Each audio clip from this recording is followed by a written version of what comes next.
मुलांना वाचनाची गोडी लावणारी बालपुस्तक जत्रा ही पुण्यापुरती राहता कामा नये, तर तिचा प्रसार राज्यभरात व्हायला हवा। राज्यातील प्रत्येक जिल्ह्यात बालपुस्तक जत्रेचे आयोजन व्हायला हवे। त्यासाठी राज्य सरकारने प्रतिनिधी म्हणून पाठपुरावा करणार आहोत, अशी माहिती राज्याचे उद्योग मंत्री आणि मराठी भाषा मंत्री उदय सामंत यांनी दिली।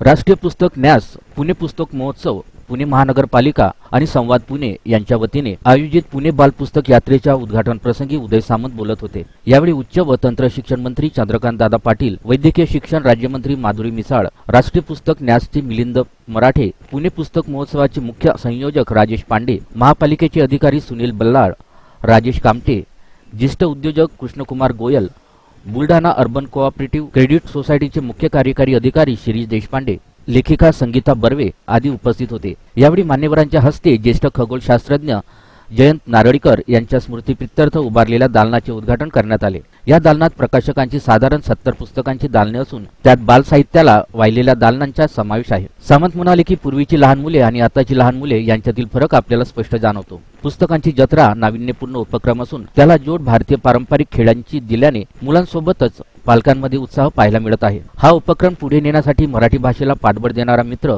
उदय सामंत सोबत उच्च व तंत्र शिक्षण मंत्री चंद्रकांत दादा पाटील आहेत। त्यामुळे पुणे पुस्तक बालचित्र सारखे उपक्रम राज्यभरात उत्साहाने पडावेत अशी इच्छा सामंत यांनी व्यक्त केली। आधुनिक जगामध्ये बनलेले त्याच्यामध्ये चेंडू येतात आणि त्याच्यातनं आपण आबाधोबी खेळतो, पण मला असं वाटतं की पुस्तकांची जत्रा हा अतिशय नाविन्यपूर्ण असा उपक्रम आहे।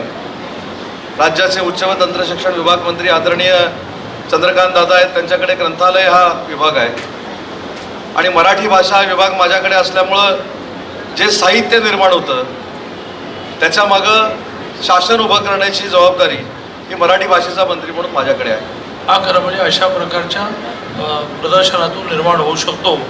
आज या ठिकाणी भारतीय खेळ मुद्दाम क्रिकेट नाही आहे, फुटबॉल नाही आहे, व्हॉलीबॉल नाही आहे, सगळे भारतीय खेळ आहेत। मग असे म्हटल्याप्रमाणे लगोरी आहे, विटी दांडू, की ज्याच्यातून आपण हे प्रस्थापित करण्याचा प्रयत्न करतो की हे भारतीय खेळ जे आहेत ते भारतीय खेळ हे मुलांना जास्त निरोगी बनवत होते, मुलांची जास्त एकाग्रता निर्माण करतो। कोल्हापूरला आम्ही खेळघर